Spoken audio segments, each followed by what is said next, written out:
Assalamualaikum warahmatullahi wabarakatuh. Berjumpa lagi dengan saya, channel Kadato Creator. Saya akan melanjutkan tentang apa yang telah saya bahas sebelumnya, yaitu tentang penggunaan aplikasi EBOS. Yang mana sebelumnya kita sudah belajar bagaimana cara kita melakukan penginputan profil dan penginputan RKS. Sekarang saya akan memberikan tutorial bagaimana cara kita melakukan penginputan pada transaksi. Oke teman-teman ya, untuk penginputan transaksi itu bisa kita lakukan kalau di RKS itu kita sudah melakukan penginputan. Kenapa? Karena di transaksi kita itu kita hanya melakukan penarikan yang ada pada input RKS. Maksud saya, item-item yang telah kita input di RKS itu maka kita akan input kembali di transaksi. Oke, bagaimana cara penggunaannya? Langsung kita masuk di ini, klik input transaksi. Input transaksi ya. Atau bisa kalau di menunya itu pelaporan transaksi, input transaksi. Nah, teman-teman, di input transaksi ini ada dua ya. Yang pertama di input transaksi di sini. Terus ini juga ada input penerimaan pengeluaran dana bos dan pajak. Terkait penggunaan anggaran, penerimaan anggaran dengan penerimaan dan pembayaran pajak, kita menginputnya melalui icon ini ya, 3 klik di sini. Nah, seperti ini. Oke. Karena sekarang kita akan menginput yang ada di transaksi transaksi RKS. Coba kita lihat dulu data transaksinya ya. Oke, kebetulan ini saya sudah tarik satu. Kenapa? Ini kan sudah ada di RKS. Oke, kita coba lagi ya. Klik input transaksi. Ini tadi ya, pembayaran honor operator sekolah sudah kita tarik. Kemudian kita akan memasukkan honor panitia pelatihan rapor. Jadi teman-teman, yang ada di RKS itu akan semua dimunculkan di sini. Jikalau misalnya di RKS itu tidak kita programkan, maka secara otomatis ini tidak akan dimunculkan ya di dropdownnya. Oke, kita pilih honor panitia pelatihan rapor. Klik. Nah, sekarang perhatikan teman-teman. Di sini ada RKS, pagu RKS, realisasi ini belum ada, saldo masih 1.200.000. Tahap 1 itu 1.200.000, tahap 2 tidak ada, tahap 3 tidak ada. Nah, kalau misalnya ini kan ketika kita mengklik ini, maka secara otomatis ini ya akan dimunculkan. Ini coba kita tambah data dulu, maka secara otomatis ini yang sel warna putih ini akan terhapus. Inilah yang kita harus isi. Oke, bisa dipahami ya. Misalnya seperti ini. Pembayaran honor operator sekolah ini kan sudah saya tarik. Mari kita lihat ini ya. Pembayaran honor operator sekolah.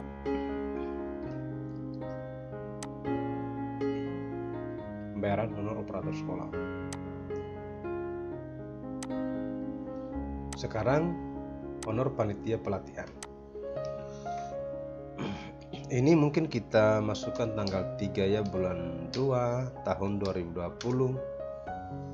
Tanggal 3 bulan 2 tahun 2020. Oke. Kode bantu transaksinya. Kode bantu transaksi di sini. Ini ada data keluar, data masuk, PPN ya. Oke, kita klik data keluar. Ya, karena ini yang kita mau realisasikan. Di sini kita tulis bukti kas keluar 002 urutan kedua. Berarti di sini kredit ya, karena pengeluaran. Makanya kalau ini kan dengan versi sebelumnya itu hanya beda penginputan saja. Buku pembantu kas. Nah, ini sudah langsung muncul dengan sendirinya. Nama aset tidak usah kita cantumkan. Kenapa? Karena ini bukan asetnya. diterima oleh siapa yang menerima sebagai panitia itu, anggaplah misalnya Dini ya. Oke, kalau sudah diisi tinggal kita simpan data, klik. Oke, data berhasil ditambahkan. Kita tambah lagi. Oke, kita lihat dulu ya. Kita lihat dulu apa sudah masuk. Ini sudah masuk ya, teman-teman. Nah, ini sudah masuk. Sekarang kita tambahkan lagi yang lainnya. Belanja alat tulis kantor. Belanja alat tulis kantor. Tadi tanggal 3 ya, kita simpan tanggal 6 bulan 2 tahun 2020, enter. Lunas bayarannya juga tanggal 6 bulan 2 tahun 2020, enter. Kode bantu ya, data keluar. Nomor buktinya urutan ketiga. Terus kredit, buku pembantu kas, diterima oleh misalnya toko kode telur ya. Oke, simpan. Ini sudah ada. Teman-teman juga bisa melakukan penginputan di sini ya. Bisa langsung juga di sini, tapi alangkah bagusnya kita langsung penginputan di tempat tadi. Transaksi, tambah lagi.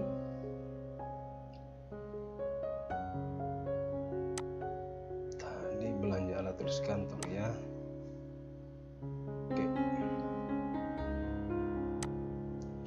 Setelah belanja alat tulis kantor, belanja laptop. Kita programkan juga laptop.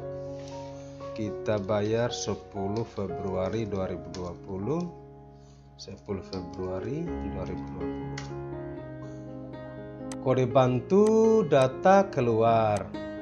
Nomor bukti DK 004 urutan keempat. Ini kredit pembantu kas, diterima oleh Satelite. Simpan lagi. Kemudian kita pilih lagi pembelian AC. Perhatikan pembelian AC. Ini RKS itu 5 juta, realisasi belum ada, saldo 5 juta. Perhatikan. Di tahap 1 itu tidak ada. Meskipun misalnya di sini sudah diisi ya, teman-teman. Tambah dulu ya. Anggaplah di sini sudah diisi semua. Ketika kita klik, dia tidak mau karena ini tidak ada di tahap 1, terkecuali di tahap 2 baru kita programkan.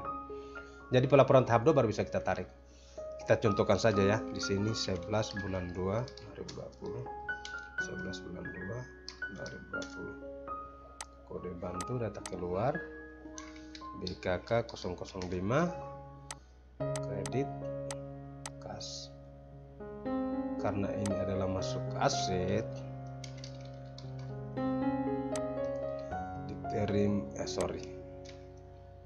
laptop. Nah sekarang kalau saya input, ini Anda belum memasukkan data inventory CDK. Oke, karena kita tidak programkan ya, jadi tidak bisa kita tarik pada tahap 1. Jadi kita masukkan di pembelian printer juga tidak bisa. Nanti tahap 3 pembelian sampul rapor. Oke, ada 1 juta, ini dihapus saja. Oke, kita masukkan 005. Ini benar-benar simpan. Anda belum memasukkan sampul rapor.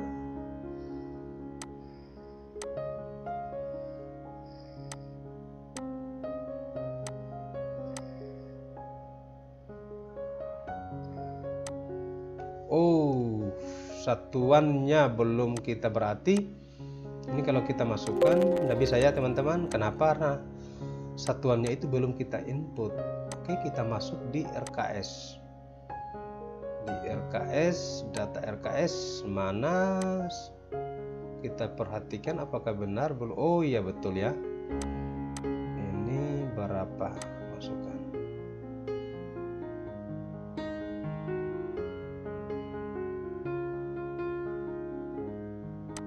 Oke, siap. Jadi ini ya mudah-mudahan ya pengerjaannya oke. Sekarang sudah ada, tinggal kita simpan. Oke, data berhasil disimpan. Jadi seperti itu ya teman-teman, pengisian untuk di transaksi ini tidak susah. Nah sekarang kita sudah melakukan penginputan ya. Masih ada berapa? Cetak laporan bos tidak ada untuk di tahap 1. Sekarang karena ini di situ bahwa pasti akan ada penerimaan kita dana bos, pencairan dari bank, maka kita harus input juga. Ini juga harus penting diperhatikan. Kenapa? Karena jangan sampai pada saat kita membuat BKU itu nilainya minus. Kenapa? Karena tidak ada penginputannya kita di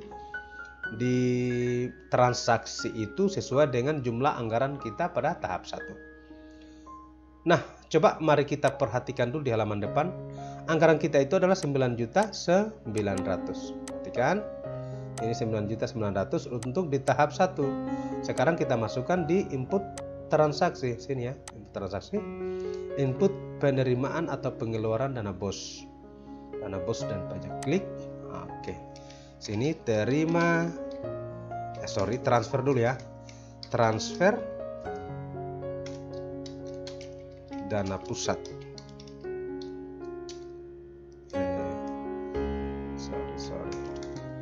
Transfer dana. Sorry, agak sedikit batuk ini. Transfer dana bos dari pusat. Transfer dana bos di sini, dana bos pusat.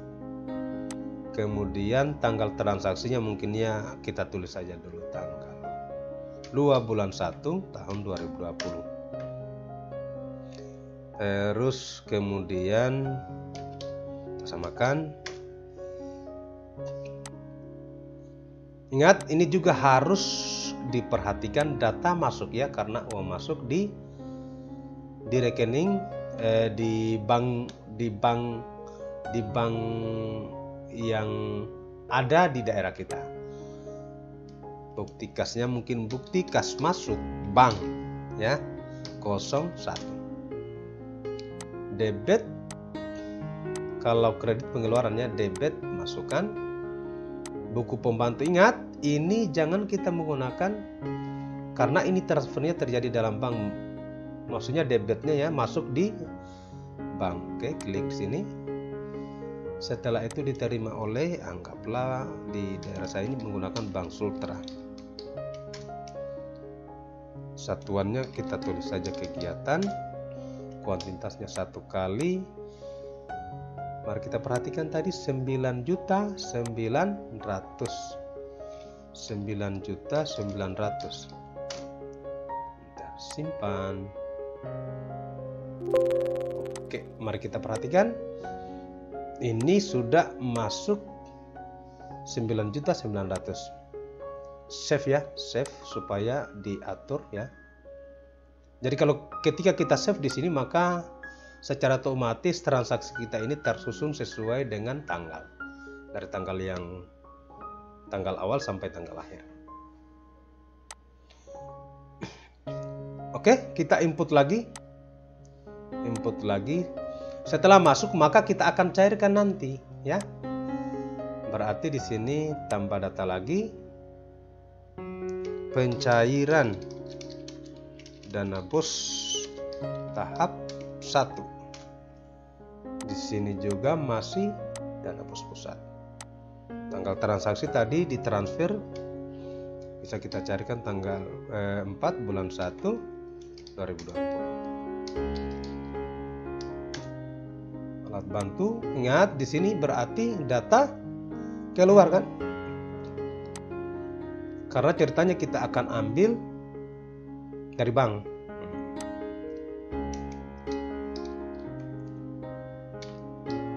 Kalau ini sembarang ya, yang penting teman-teman bisa disesuaikan dengan supaya tidak gampang dilupa.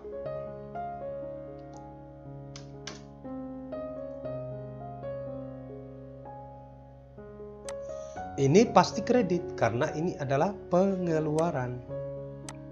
Pengeluaran kredit terjadi di bank ya. Oke, pengeluaran yang terjadi di bank.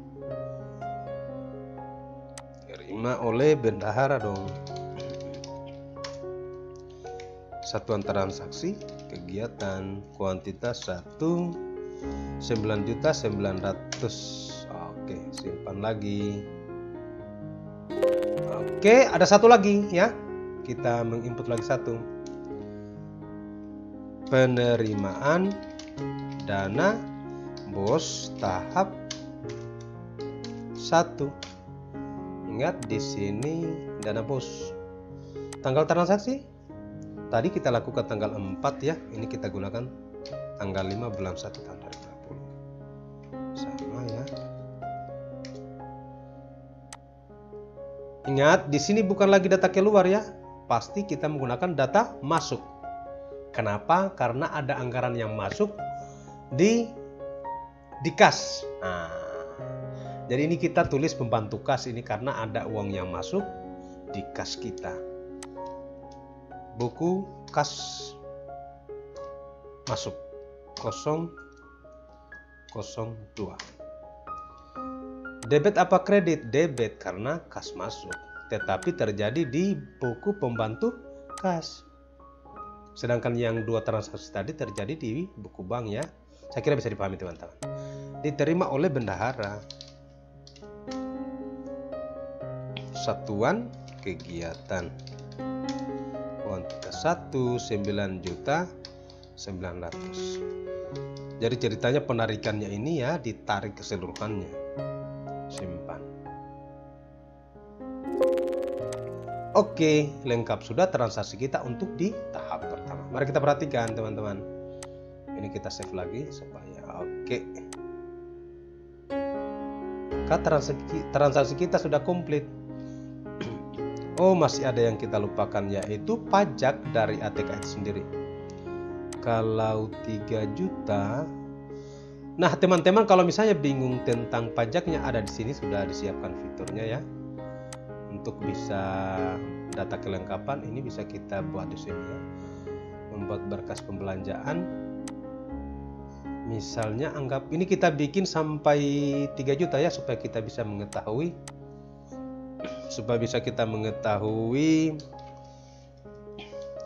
pajaknya. 65.000 lagi kita kurangi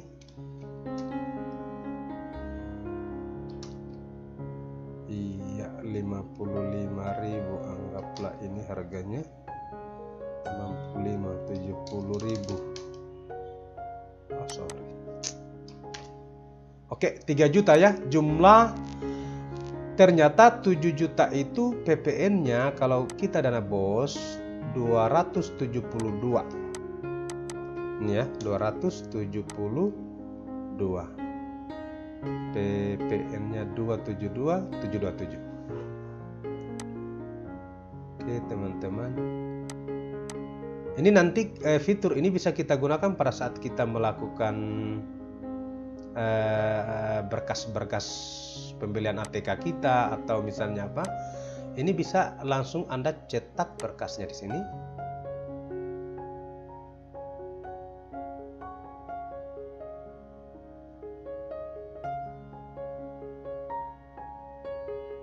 Ini ya.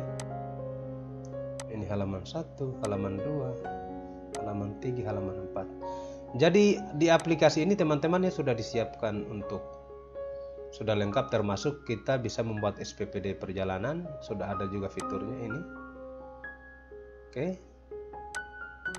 Ini membuat kenaikan gaji berkala ada juga di sini ya. Nah, karena di sini kan kita hanya mengetahui berapa PPN kalau kita belanja 3 juta. Ini 272.727. 272.727 input RKS.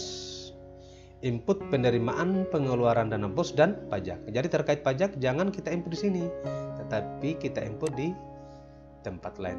Tambah penerimaan pajak PPN ATK tahap 1. Pilih di sini, ingat jangan pilih dana bos ya, pilih pajak dana bos. Transaksinya kita bisa pastikan ATK, anggaplah kita bayar akhir bulan ya, 30 September 2020. 30 September 2020. Ini harus PPN, pajak PPN. Pajak 001. Debit apa kredit? Penerimaan, berarti debit. Buku pembantu pajak, karena pajak diterima oleh bendahara. Satuan transaksi kegiatan saja, kuantitas 1 kali, nominalnya tadi 272727. Oke, simpan. Nah, kalau ada penerimaan berarti di situ ada pengeluaran, tambah lagi. Dalam hal ini pembayarannya, pembayaran pajak tahap 1. Pembayaran pajak PPN ATK tahap 1. Ingat di sini juga tetap kita menggunakan pajak dana bos. Tadi kita terima 30 ya, kita bayar 30 September. Oke, 31 September. 31 Maret.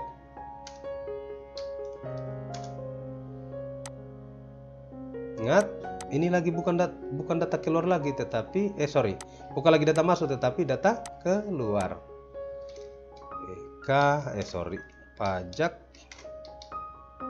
Pajak keluar 001. Ini kredit pembantu pajak diterima oleh, anggaplah kantor pos, dibayar di kantor pos. Satuannya kegiatan, kuantitas 1272727.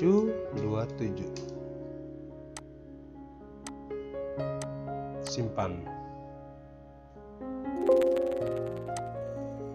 Mari kita perhatikan. Oke, pajak dana bos, PPN, data keluar.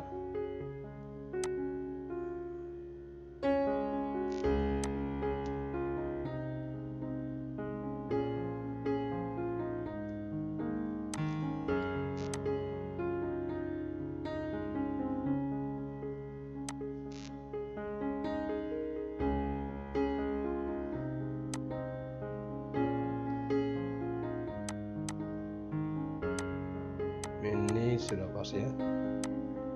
Oke, simpan. Nah, kalau misalnya nanti teman-teman ya, ini anggaplah kalau misalnya transaksi kita itu sudah ratusan ya, kalau sekolah-sekolah besar. Terus nanti kalau misalnya ada yang kita akan ganti di sini, misalnya di sini data keluar ini kita ganti dengan PPN. Caranya kalau transaksinya banyak, terus kita akan scroll lagi begini kan bikin repot. Jadi kita langsung melakukan pencarian di sini saja teman-teman. Misalnya saya mau cari itu pajak dana bos, pajak dana bos, enter. Maka secara otomatis terselect ya. Ini warnanya tapi yang lainnya ada ini warnanya langsung di. Kemudian silakan diganti. Kalau misalnya saya mau cari cetak sampul, oke, berarti yang diaktifkan itu hanya cetak sampul. Silahkan diganti. Ini tidak dikunci. Yang dikunci itu hanya NPSN sekolah.